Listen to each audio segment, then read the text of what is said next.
Wow! প্রসাধনী home care প্রতিষ্ঠান রিমাক হার্লানের এবার বাংলাদেশ প্রিমিয়ার লিগ বিপিএলে ঢাকার ফ্র্যাঞ্চাইজি কিনেছে।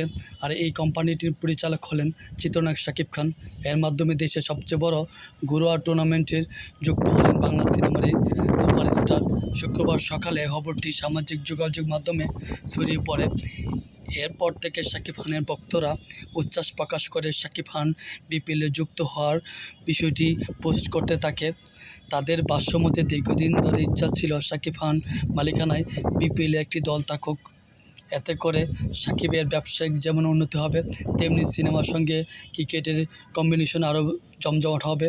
শাকিবের কোম্পানির পক্ষে ঢাকা ফ্র্যাঞ্চাইজি কেনার বিষয়টি নিশ্চিত করেছে বাংলাদেশের ক্রিকেট বোর্ডের একটি সূত্র। ওই সূত্রটি বলেছে, ইতিমধ্যে সাইনিং মানি সহ কেনার আনুষ্ঠানিক প্রক্রিয়া সম্পন্ন হয়েছে। সর্বশেষ বিপিএলে দুর্দান্ত ঢাকা মালিকানা ছিলেন নিউটেক্স গ্রুপ। তাদের অধীনে দুর্দান্ত ঢাকা নামে সর্বশেষ বিপিএল খেলেছিলেন এই দলটি। জানা যায়, চলতি বছরের শেষের দিকে আসন্ন বিপিএল মাঠে ঘটতে পারে। তার আগেই সেপ্টেম্বরে হতে পারে প্লেয়ার্স ড্রাফট। প্রিয় ভিউয়ার্স, শাকিব খান বিপিএলে যুক্ত হওয়াকে নিয়ে আপনাদের কাছে কেমন লেগেছে প্লিজ কমেন্টস করে জানাবেন।